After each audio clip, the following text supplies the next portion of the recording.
E aí galera, vocês estão bem? Que bom! Mais um vídeo pro canal, já deixa o like e se inscreve e ação! Rapaz, sempre quis falar isso.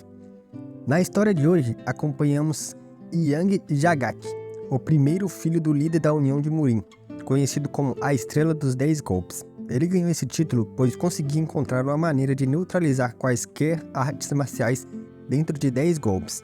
Infelizmente para o nosso prota, mesmo ostentando o título e sendo filho de um figurão, ele não se escapou das tramas políticas do mundo Murin. Afinal, todos cobiçam o trono do líder. Além disso, grupos não ortodoxos tinham começado a se unificar nos bastidores.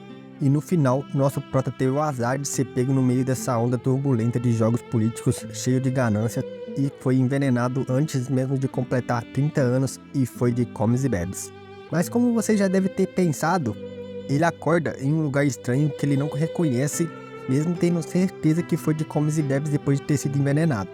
Ele começa a pensar que foi sequestrado por algum grupo que estava envolvido com o jogo político e poderia querer atingir o líder da União Murin através do sequestro de seu filho. Vendo que tudo estava extremamente preparado, ele pensou que eles queriam manter vivo até chegar a hora de libertá-lo. Mas ao falhar em circulação Ki, ele vai beber água para esparecer e percebe que estava em outro corpo. Pior, ele não conseguia distinguir se era um homem ou uma mulher, mas vendo sua arma no meio de suas pernas, ele fica aliviado por ainda ser homem. E também muito fascinado com o tamanho do seu novo amiguinho, mas ele mantém o foco no problema atual. Ele não sabia de quem era esse corpo e a energia que ele tinha era muito impura e não conseguia sentir nenhum traço de suas antigas artes marciais. Pela primeira vez em sua vida, ele estava totalmente perdido. Na verdade, segunda vida, né? A primeira já foi de comes e bebes. Percebendo que sua alma deve ter entrado no corpo de alguém que treinava isolado, ele começa a procurar em algum lugar respostas de quem era o dono original desse corpo. Em uma sala da caverna, ele acha várias figuras entalhadas na parede, que era a técnica marcial que o dono original do corpo devia estar treinando em isolamento. Ele começa a repetir as posições da técnica e fica abismado com o quão incrível, poderosa e cruel ela era. Uma frase na parede gravada pelo antigo dono do corpo dizia que só é possível ficar mais forte ao encarar o perigo. O prota disse que ele foi de base com uma sobrecarga de Ki quando fluiu a energia pelas correntes corporais erradas. Como ele treinava com apenas imagens entalhadas na parede, ele interpretou a técnica com senso comum e isso foi sua perdição. Mas para ele, era fácil perceber todas as nuances dessa arte marcial, cujo objetivo era ser grandiosa e destruir tudo. Rebelião dos Céus, um nome bem arrogante, mas era digno dessa arte que desafiava os céus. Totalmente concentrado, nosso prota começa a praticar a técnica incansavelmente. Em um rolar de scroll do mouse, vemos que passou vários anos, e ele aprendeu tudo que tinha nos desenhos. Infelizmente, os desenhos só iam até o 10º estágio da técnica e eram uma pena, mas apenas com isso ele conseguiu passar a força de sua vida passada chegando até o reino evolucionário, ganhando 240 anos de Ki. Uma benção disfarçada foi o que ele ganhou ficando preso nessa caverna, sem contar que ele ainda ganhou uma segunda vida. Ele presta respeito em frente aos símbolos da parede como um bom pupilo, agradecendo a sabedoria e jurando não desviar do caminho da justiça. Comparado com as técnicas de seu pai dos anciões de sua vida passada, ele percebe que nunca conseguiria chegar ao nível que está hoje, e jura que não importa o que aconteça, ele que trilha o caminho da justiça servirá o criador dessa técnica como um único e verdadeiro mestre. Mesmo que os céus caiam ou que a terra rache ao meio, ele não dará esse sentimento. Só eu acho que esse juramento foi um pouco cedo e vai dar muita merda, mano. Ele agora está pronto para deixar essa caverna e descobrir o lugar onde estava. Quem sabe dar um pouquinho de ação para dar uma animada no vídeo, né? Ver um figurante tomando um sarrafo é sempre gostosinho. Como a porta não tinha nenhum sinal de abrir, ele se prepara e com um único golpe com a palma da mão, ele destrói completamente a entrada da caverna. Banhado pela luz do sol após anos, ele se perde em contemplação por alguns instantes, até que nota alguém tirando uma soneca em uma árvore. O maluco explodiu a caverna e o figurante não acordou, mano. Que sono pesado é esse, velho? Assim que ele acorda o cara, o mesmo vê o rosto do prota e fica completamente desesperado pedindo perdão de joelhos e no final o cara simplesmente desmaia. O prota só encosta o bundão na árvore incrédulo com o quão medroso o cara era e sai andando. E mais à frente, ele sai da mata e avista uma cidade. Ele caminha em direção à entrada e dá de cara com alguns guardas muito fortes e fica assustado. Os simples guardas do portão desse lugar eram muito poderosos. Ele se prepara para caso ele precise lutar contra eles, mas os guardas ficam de joelho e o chamam de jovem mestre e o parabeniza por completar o treinamento e isolamento. Pego de surpresa, o prota começa a olhar em volta até que vê a placa do lugar, com o nome Culto Gang Myung, o lugar oculto nas vastas grandes 100.000 montanhas, onde você nunca pode sair após entrar, e também conhecido popularmente por todos como Culto do Capiroto. Lembrando que os guardas o chamaram de Jovem Mestre, o prota fica completamente perdido. O filho do líder da União Murim, que sempre lutou pela justiça, agora é o Jovem Mestre do Culto do Capiroto. Eu disse, guys, aquele juramento ia acabar lascando ele. A arte que ele aprendeu na caverna era conhecida como Arte Divina dos Demônios Celestiais. Quando o prota ouve isso, ele fica ainda mais perdido, se recusando a acreditar em toda essa merda. Ele parte pra cima de um guarda totalmente alterado e acaba desmaiando com um choque. Ele acorda pensando ter sido tudo um pesadelo, mas ao lavar seu rosto percebe que tudo era real. Depois de mais uma pequena sessão de negação, vemos que em outro prédio do culto do Pepeta, Dan Yaha, princesa do Palácio do Piso Negro, está conversando com sua empregada sobre o prota. E parece que ela não gosta muito dele não, hein? Acho que não gostar ainda é pouco. Ela diz que ele deveria ter morrido dentro da caverna. Mal sabe ela que acertou precisamente. Aparentemente ela é a noiva dele. E odeia o fato dele ser um inútil que usa sua posição de jovem mestre para correr atrás de mulheres. Devido ao show que o prota deu quando chegou, todos pensam que ele não conseguiu aprender nada da técnica celestial. Ela lembra do primeiro encontro que teve com o antigo dono do corpo do prota e como ele era um escroto do Carvalho, mano. Após ela reclamar por muitos e muitos balões de diálogo com sua empregada, de como ele não deveria ter saído da caverna antes de aprender a técnica e que passou apenas 3 anos, que ele deveria ter morrido, blá blá blá blá, corta para o prota que após acordar percebeu que ninguém veio ver como ele estava. Então investigou e descobriu que o antigo dono desse corpo era um merda, que basicamente ninguém gostava. Até um apelido de fantasma excitado ele tinha. Ele tentava pegar todas que via e as que não conseguia, ele usava seu status para forçá-la. O bicho era um merda. O único motivo para ele conseguir ficar vivo até entrar na caverna foi devido ao seu pai, o líder do culto demoníaco, um dos 3 seres supremos que ultrapassava até os 10 mestres da humanidade, Ma Taepium. Mais uma vez, após vários balões de diálogo que só serviram para mostrar o quão bosta era o antigo dono desse corpo e como ele estava lascado sem nada agora no culto demoníaco e blá blá blá blá, o prota está preparado para aceitar e diz que vai viver do seu jeito. E nessa hora, a garota que vai ser sua esposa entra pela porta pegando-o de surpresa. Ele pergunta quem ela era, assustado, a fazendo explodir de raiva, e pergunta se ele já esqueceu dela. O prota faz uma série de análises rápidas e chega à conclusão que deveria ser criada dele, o que não poderia estar mais errado. Como ele estava tendo alucinações devido ao pânico de estar preso no culto demoníaco, ele tenta fazer um papel de cara mau e estoico, e humilha a garota, que começa a chorar e sai correndo do quarto. Fora do quarto, ela o amaldiçoa e pensa que antes de se casar com alguém como ele, ela prefere morrer. Dentro do quarto, o Buão ainda não percebe a burrada e só lamenta de ter deixado ela ir antes de pedir comida, já que ele estava morrendo de fome. Ele sai do quarto e vai conversar com Ya e o Tal, seu guarda-costas. E para variar, ele é outro merda igual o antigo dono do corpo. Ele faz a pegadinha dizendo que a memória do prota tá ruim porque lhe falta energia Yin, a energia que vem das mulheres na hora do sexo. O prota o empurra para longe e o figurante diz que ele está estranho, falando igual pessoas da seita ortodoxa, fazendo o prota se cagar de medo, pensando que tinha sido descoberto e se preparando para passar o maluco no cerol. Mas nessa hora, o cara começa a rir igual um lunático, dizendo que era só uma pegadinha, o que lhe rende um soco bem dado no pote.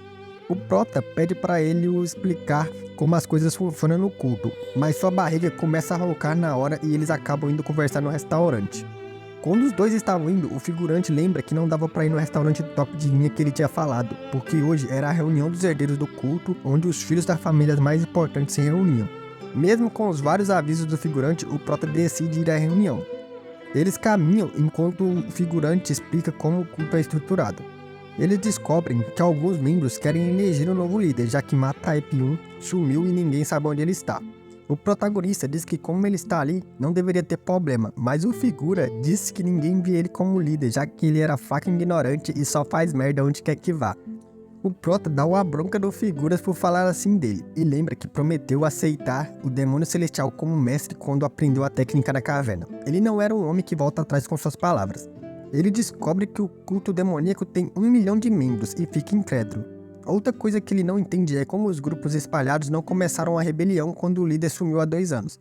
E a verdade é que os grupos não estavam unidos, e por isso ninguém queria dar o primeiro passo. Então, eles estavam esperando pelo Festival Celestial, que acontece a cada 2 anos. Mas agora que o Prota voltou, sendo o legítimo herdeiro, lascou os planos deles. Já de noite, no restaurante onde ia acontecer a reunião dos herdeiros, a chegada do protagonista deixa todo mundo de surpresa. Ninguém imaginava que o inútil filho do líder iria à reunião. Quando Dan Yanha, que seria a futura esposa do Prota, vê ele chegando, tenta fugir. Ela ainda estava irritada com ele, mas ele rapidamente a alcança e os dois conversam. O lerdão ainda continua pensando que ela era uma criada, causando mais problemas. Porém, pela elegância e o modo de falar do Prota, ela acaba pensando um pouquinho melhor dele. Os dois se separam e o Prota diz que ela lembra muito sua irmã e promete retornar para vê-la um dia. Depois que ele e sua futura esposa se separaram, ela fica toda sem graça, se recusando a acreditar que ficou coradinha perto dele. Ele, por outro lado, mais burro que uma porta, simplesmente volta para o restaurante e diz para o seu guarda que estava no banheiro. E os dois vão para a mesa onde os outros herdeiros dos 7 palácios do culto estavam. O herdeiro do palácio mercante, que nosso Prota o apelidou de Sapo, tenta desesperadamente o humilhar, mas nosso garotão simplesmente senta na mesa enquanto seu guarda-costa e o senhor Sapo estavam discutindo e começa a comer. Vendo que o senhor Sapo não parava com o show de figurante, o Prota pergunta para seu amigo qual era a hierarquia do jovem mestre do culto. Depois de ouvir isso, o senhor Sapo acaba tentando acertar o Prota, que usa o amigo como escudo humano. Então, ele diz que como o senhor Sapo tentou assassiná-lo, se rebelando contra o culto, tentando roubar o lugar do jovem mestre, ele irá ao palácio mercante conversar com o pai do Sapão. Os outros figurantes tudo começam a ir embora após ver o antigo e inútil jovem mestre, que dependia apenas do seu pai para fazer essas merdas, estava agindo daquele jeito todo fodão. No palácio mercante, após o Sapo voltar, ele toma uma bronca do pai e fica de castigo. E vocês aí achando que só porque o maluco é um cultivador demoníaco não ficava de castigo. O cara manda chamar o líder do esquadrão e discutem como resolver a merda que seu filho cara de sapo causou. Afinal, agora que o palácio mercante está com os holofotes devido à acusação do jovem mestre de traição, os outros palácios podiam aproveitar essa chance para matar o Prota e culpá-los e tirar o palácio mercante do jogo de poder do culto. O líder do esquadrão tem a brilhante ideia de chamar o Prota, encher ele de presentes e fazer ele ficar ao lado do palácio mercante. Assim, eles poderiam controlar o culto através dele. Uma jogada muito inteligente, se fosse um antigo jovem mestre. Nosso Prota já estava pensando em tudo o que estava acontecendo e se planejando enquanto meditava em seu quarto. O amigo bobão dele entra no quarto desesperado pela merda que aconteceu no dia anterior. Mas nosso Prota apenas pergunta para ele quem ele era, senão o jovem mestre da porra toda, caramba. Então ele acalma seu amigo e pede uma lista de nomes para que ele possa usar para ver quem ele vai pôr para morar nos quartos do palacete que ele vive. Afinal, tem 11 quartos e apenas um ocupado. Eles se disfarçam e saem para completar essa tarefa.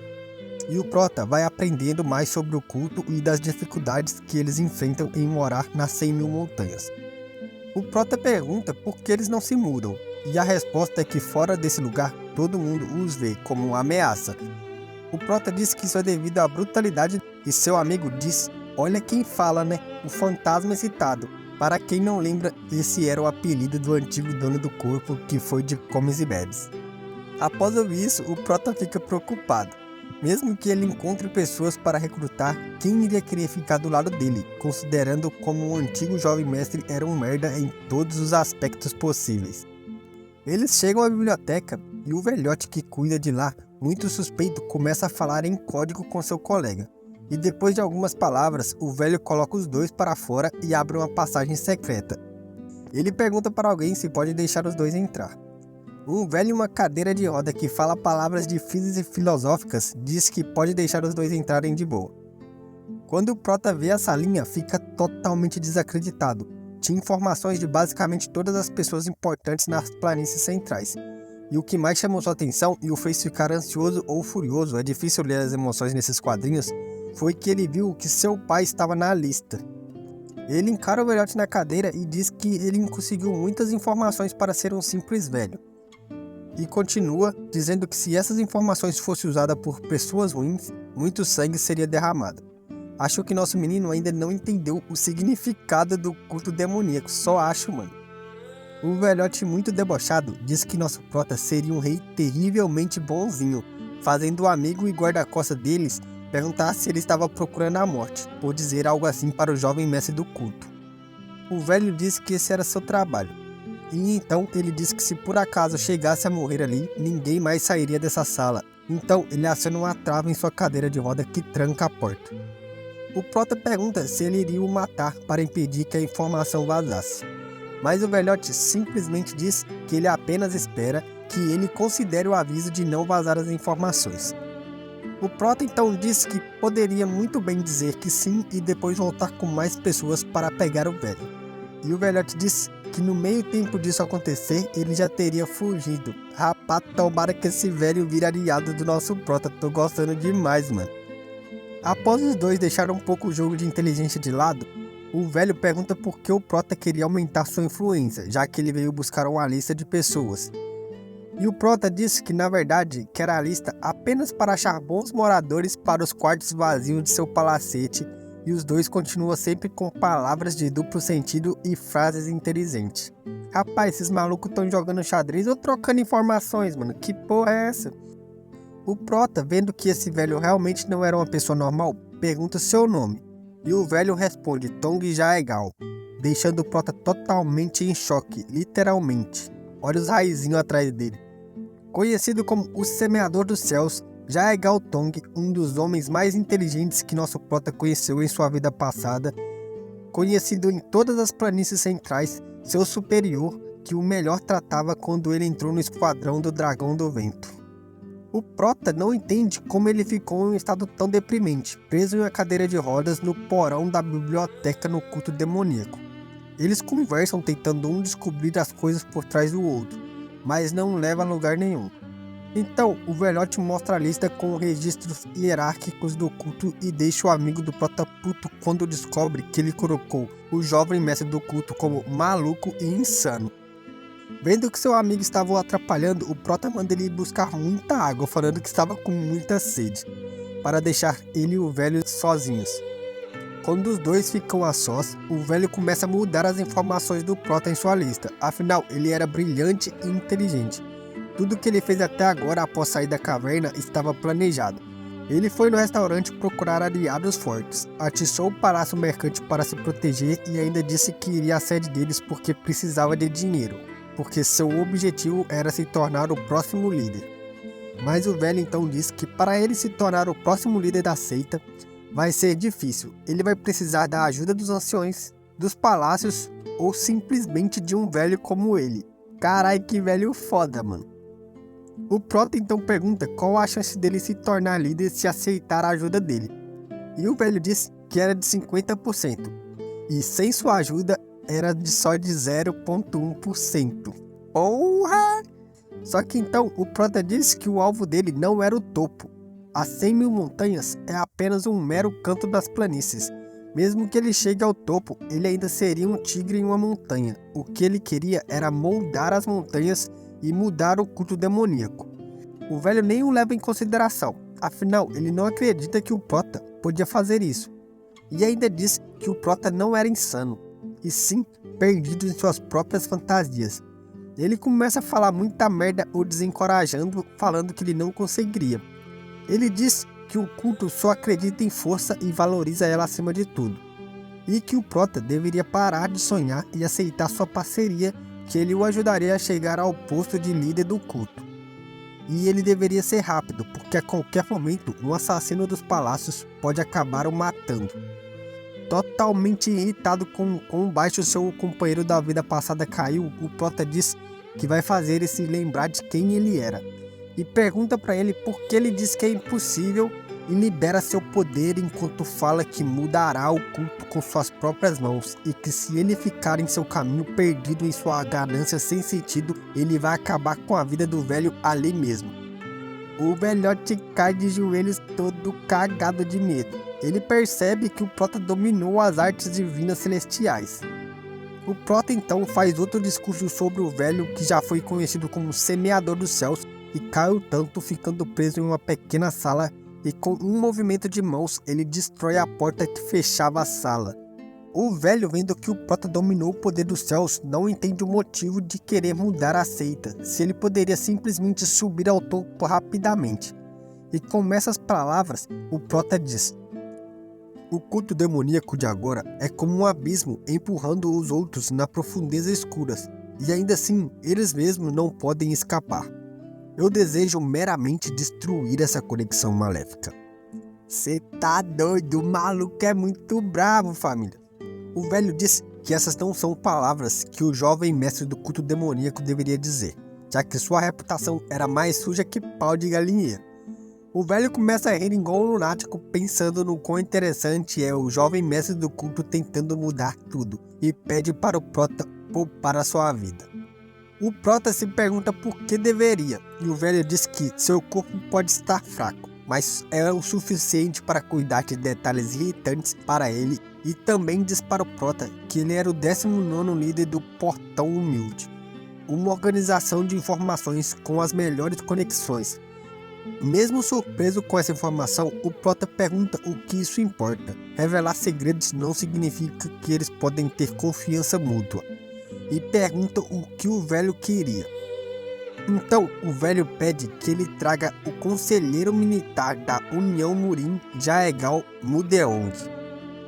Curioso, o Prota se pega pensando se foi esse cara que deixou seu superior nesse estado, mas deixando sua curiosidade de lado, ele pensa que deixar esse velho vivo seria uma grande ameaça para o mundo Murim, mas também seria de grande ajuda. Então o Prota pergunta se esse era o único pedido do velho. E o velhote, com uma cara insana, diz que se o Prota puder trazer ele já aleijado, seria melhor ainda. Cê tá doido, o velhote tá puto maluco. Após decidir esses detalhes, eles começam com planos. O velhote percebe que o Prota esconde algo, mas o Prota pensa que ainda não era a hora de se revelar. Então, o velhote saca uma caixa com uma máscara muito foda, que neutraliza qualquer veneno e impede que qualquer pessoa o reconheça. Uma das 5 relíquias sagradas do culto. Ninguém deve saber ainda que o Prota dominou a arte celestial. O velho diz que assim que eles descobrirem, o Prota vai ter que lidar com pelo menos 50% de todo o culto. Ele terá 4 meses para conseguir pelo menos metade dos anciões e palácios do seu lado, antes do festival celestial. As pessoas comuns do culto vêm sofrendo muito, então é daí que o Prota tem que partir, para construir uma boa base ajudando essas pessoas. Mas terá que fazer isso disfarçado. Então fica combinado dele ir atrás do segundo membro para seus quartos vazios, Yu Taeshik, já que ele diz que o primeiro vai ficar ocupado pelo velhote. Nessa hora, seu amigo volta com a água e diz que conhece esse cara, um guarda-costas do culto que depois que sua esposa faleceu, se perdeu em bebidas e drogas e vive na sarjeta. O Prota então começa a sair e chama seu amigo, o deixando puto por ter carregado água à toa. Alguns dias depois, no pico da água, um vale isolado onde as pessoas sem expectativas de vida vivem, conhecida como a Vila do Córrego Choroso, pois dizem que as águas da cachoeira são o choro dos moradores dali. Aqui se vive o pior tipo de gente, viciados, criminosos, entre outros. Os palácios não ligam para o que acontece aqui, e os moradores apenas sobrevivem um dia após o outro. Com o anúncio da chegada do jovem mestre nesse lugar, os moradores tiveram que esperar no sol de joelhos. Obviamente isso deixou geral puto. Após a recepção, o chefe da vila leva o Prota e seu amigo para um local onde eles servem uma boa refeição. Após o chefe sair, o Prota comenta com seu amigo que tem algo errado. Não tem plantações e o mercado fica longe, sem contar um jardim bonito nesse lugar. Mas seu amigo lesadão pergunta se ele estava bêbado, pois ele não via nada de errado. Ele deixa seu amigo comendo e então sai para investigar. Já corta para o chefe da vila indo encontrar alguém em um lugar distante para entregar um pagamento. Vendo que tem menos que o normal, o cara de capuz pergunta por que tem menos que o de costume. E o chefe diz que tiveram que parar os trabalhos para preparar a vida para o jovem mestre que tinha vindo sem avisar para o local. O cara então pede o dobro no próximo mês, e quando o chefe começa a sair, ele pergunta o que aconteceu com Taeshik. O chefe da vila diz que ele está quebrado e se tornou um servo humilde da casa de apostas. O cara manda o chefe da vila levar a filha do cara como presente pro jovem mestre de noite. Que maluco FDP, mano. Aparentemente ele tem algum ódio com o cara que o Prota veio procurar. E pensando que o Prota veio comprar drogas e se divertir com as mulheres, ele resolveu dar a filha do cara para ele se divertir, para causar mais confusão. Mas ele não contava com um protagonista reencarnado overpower para acabar com os planos deles. O capítulo 10 começa com o Prota fazendo uma analogia das origens do culto do capiroto, que começou para servir um deus benevolente, mas as chamas que deveriam prover luz começou a queimar tudo, então o deus virou um demônio. O Prota e seu amigo andam pelas ruas da vila. O estranho é que mesmo com várias casas, eles viam muito poucas pessoas, e mesmo com o tempo quente, as pessoas ainda usavam roupas de inverno. Vendo isso, o Prota para uma mulher que passava. Ele pergunta para ela se ela não estava com calor, mas ela começa a desviar o olhar. Então, ele tira uma parte da roupa dela, fazendo seu amigo ficar louco, pensando que era outro tipo de feitiço estranho dele. O Prota vê a perna da mulher toda marcada, e do nada começa a cair folhas do jardim que vimos antes. Nosso Prota muito inteligente descobre alguma coisa, mas a gente não descobriu nada porque não mostra, então ele diz para os seus amigos para voltarem. Com aquele corte mais rápido que a Tramontes, vemos o chefe da vila pulando no lago da vila, que era a passagem para a casa de apostas que ele disse anteriormente com o cara de capuz. Ele encontra com seus subordinados e vemos que a falta de pessoas da vila, que o Prota comentou, se deve ao fato de a maioria deles estarem jogando aqui.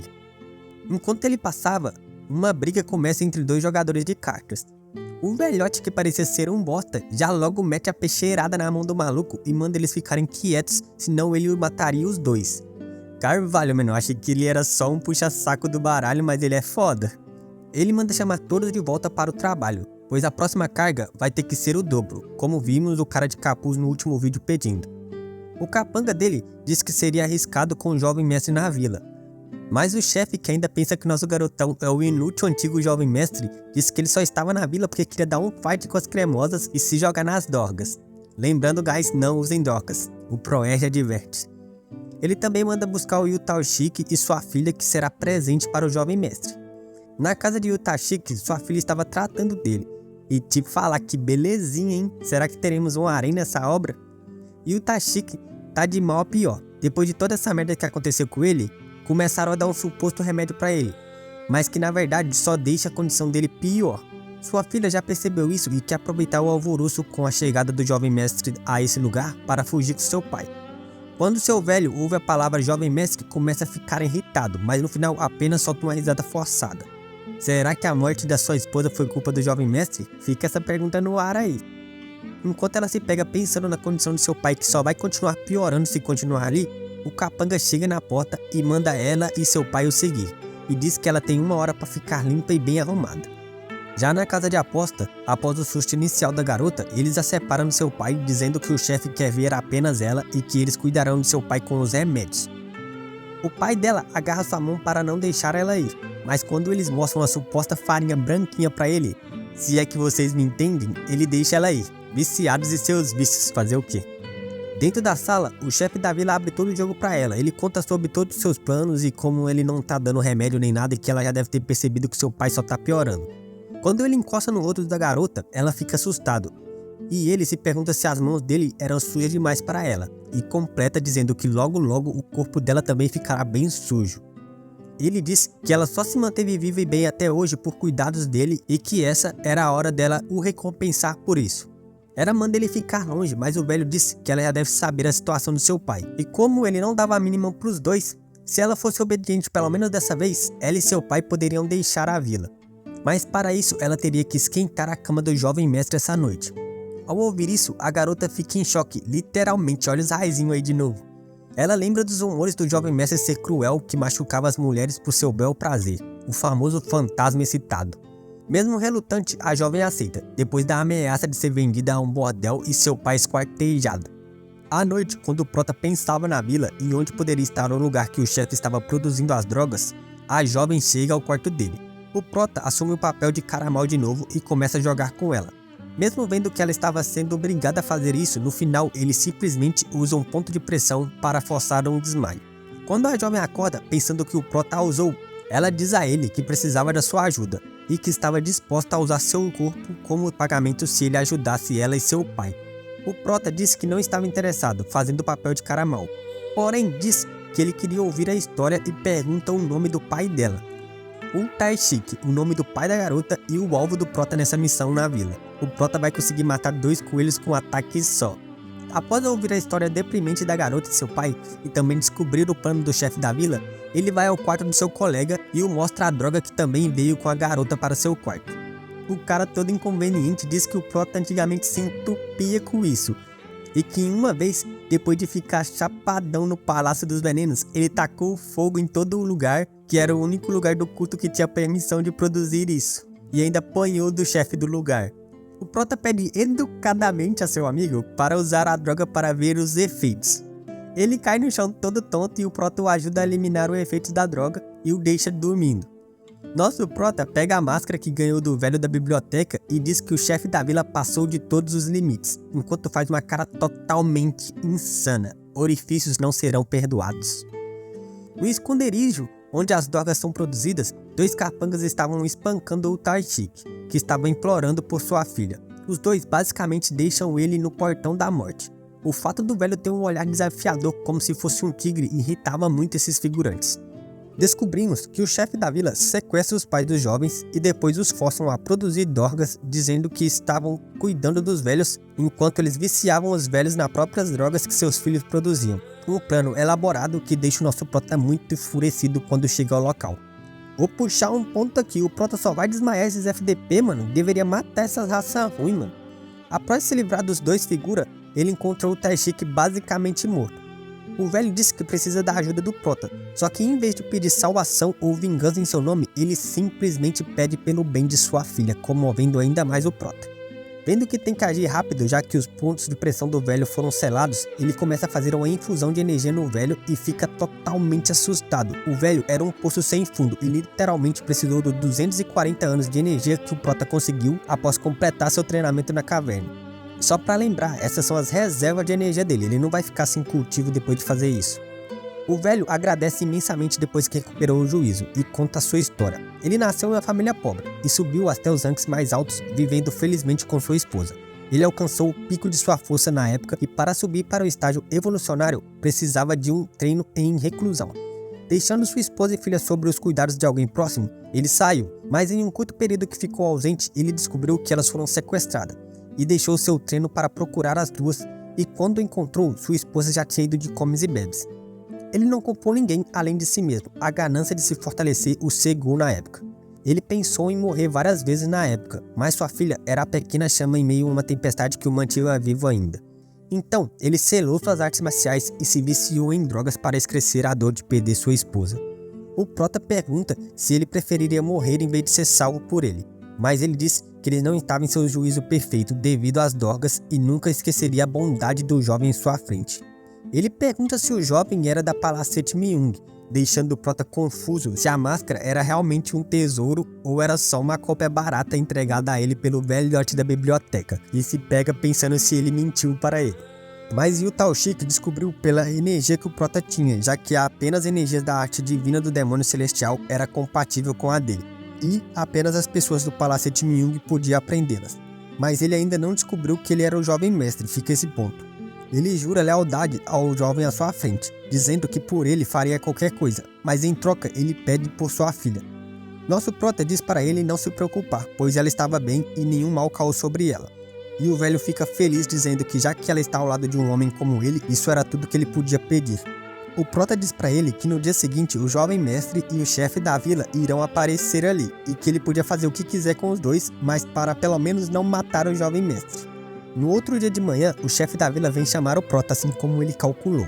O velho pergunta o que ele achou do presente que enviou noite passada, e o prota mente dizendo que gostou muito. Então o velho continua perguntando se o outro presente também estava de seu agrado. No caso eram as drogas. O prota então elogia muito a qualidade, dizendo que era melhor que a do Palácio do Veneno e tals, fazendo o velhote contar tudo que ele sabia sem muito esforço. Que velho burro, mano. O chefe diz então que seu produto é tão bom que foi até apelidado de Dorga do Tinhoso. O Prota então começa a jogar com o velho, dizendo que era um desperdício um talento como o dele apodrecer nessa vila. E o velho lembra das regras do culto que dificulta as vendas. Mas o Prota diz que pode resolver isso facinho achando pessoas para eles venderem. O chefe da vila ainda tem a cara de pau de falar que, como líder, queria vender mais para melhorar a vida dos moradores da vila, que tudo que ele faz é pensando no bem-estar dos moradores. Isso deixa o Prota muito irritado, mano. O maluco FDP basicamente usa geral como lixo e ainda tem a ousadia de falar isso. Dizendo que tem uma ideia, o Prota pede para ver o local onde eles fabricam essa iguaria do Tinhoso. E o velho mais burro que uma porta aceita depois que o Prota diz que ele é muito talentoso e devia ir com ele para o Palacete Miung quando o Prota iria embora. O chefe da vila leva o Prota e eles passam pela passagem do lago. A criatividade do velho deixa o protagonista abismado. O culto nunca iria descobrir esse lugar se esse panaca não fosse tão ganancioso e burro. Enquanto caminham depois de entrar, o Prota sempre elogia o velho que fica se sentindo o maioral. Até disse que consegue fazer qualquer coisa que lhe for pedido. Já subiu pra cabeça do velho, mano, tá se achando muito. O Prota estava caminhando atrás dele enquanto observava os seus arredores e a casa de jogos. Então, ele pergunta sobre o Taishiki, o pai da garota que o velho enviou ontem. Mas o chefe apenas muda de assunto, deixando o protagonista confuso sobre o motivo que o chefe estaria escondendo o velho dele, já que ele contou tudo de bom agrado, parecendo confiar muito no jovem mestre. Pensando que enganou o jovem mestre depois de mudar assunto, o chefe da vila pensa que vai dar uma lição na garota por ter falado demais. Que velho burro, mano, a ganância já subiu muito a cabeça dele. Eles chegam à área de produção e o Prota fica impressionado com a artimanha desse velho. Ele usa os filhos dos velhos para produzir as drogas e vicia o pai deles com ela, e depois fica usando elas para aliviar o efeito das crises de abstinência, fazendo seus filhos pensarem que era um remédio e continuar trabalhando, um ciclo sem fim. Vendo isso, o Prota começa a ficar muito irritado, mano. Esse velho brinca com as vidas das pessoas e ainda debocha disso. Ele não tem mais salvação, ele já é quase um demônio. O Prota quase se entrega de tão irritado que está. Mas então ele consegue enganar o velho dizendo que estava emocionado com a inteligência dele. Nessa hora um grande barulho vindo da prisão chama a atenção de todos. O Prota começa a rir porque já sabe o que vai acontecer com os figurantes. Mas eles no chão ficam totalmente abismados quando percebem que o Taishiki, que não só havia sobrevivido, como também escapou da prisão, estava muito bolado. Os caras no chão ficam todo cagado, mas ficam tentando parecer durão. Os figurantes partem pra cima do velho bombado simplesmente para serem destruídos literalmente, mano. O velho tá possuído, ele diz que não vai deixar ninguém escapar e começa a mandar figurantes de comes e bebes. Um golpe é menos um figurante por artista desenhar, e assim vai. O chefe da vila pergunta se ele ficou louco e tomou bomba. E o velho começa a fazer um discurso dizendo que viveu por 10 anos deprimentes, mas agora vai ser um bom pai para sua filha. E o chefe da vila diz que já era tarde demais, pois sua filha tinha sido dada ao jovem mestre. E o Taishiki lembra que seu salvador pediu para poupar o jovem mestre e manda ele sair se não quiser morrer. E é óbvio, o nosso Prota mete o pé e vaza, deixando os figurantes à mercê do velho bombado. E o Taishiki é insano, guys, cê é louco, ele mata sem dó só pra ver o tombo. Arranca braço, arranca pescoço, perna, o que vier e tá destruindo. Enquanto o velho bombado tá massacrando geral, o Prota coloca sua máscara e comenta que a arte celestial do demônio não tem muitos aspectos. É simplesmente sobre controlar e usar sua energia interna, mas tem algumas técnicas que podem ser usadas com ela. Então, ele usa uma técnica de movimentação que coloca fogo onde ele passa e destrói toda a plantação da flor que eles usam para fabricação. Os moradores ficam assistindo a cena em desespero. O Prota não os culpa. Eles fabricavam tudo isso pensando que estava apenas salvando seus parentes. Eles não poderiam virar as costas para seus entes queridos. Em contemplação de quem era pior, o culto demoníaco que se prendeu e usava as pessoas, ou as seitas ortodoxas que usavam justiça como desculpa para fazer o que quiser. Eles chegam à conclusão enquanto voam sobre as chamas que se não pode sair disso, pelo menos ele pode mudar tudo para melhor. Os moradores o vendo voando começam a adorá-lo como deus do culto solar, lembrando que Miung significa solar. Todos caem de joelhos o chamando de Sol Negro, enquanto o Prota pensa que precisava melhorar as coisas porque ainda existem pessoas que precisam dele e o querem ali. Carvalho, meus consagrados, muito foda esse final do capítulo 14. Mereceu um like, falas tu. Cê tá doido, mano. Que manhwa foda, família. Eu vou deixar o nome e os detalhes da obra na descrição e no comentário fixado. Gostaria de agradecer a todos vocês pelo apoio e pelo carinho que têm demonstrado ao longo do nosso canal. Se você curtiu esse vídeo, não se esqueça de se inscrever no nosso canal e deixar um like e comentário. Isso ajuda bastante a gente a trazer mais conteúdos para vocês. Não perca os próximos episódios que prometem ainda mais ação e aventura. Até lá, fiquem bem, falou e falou!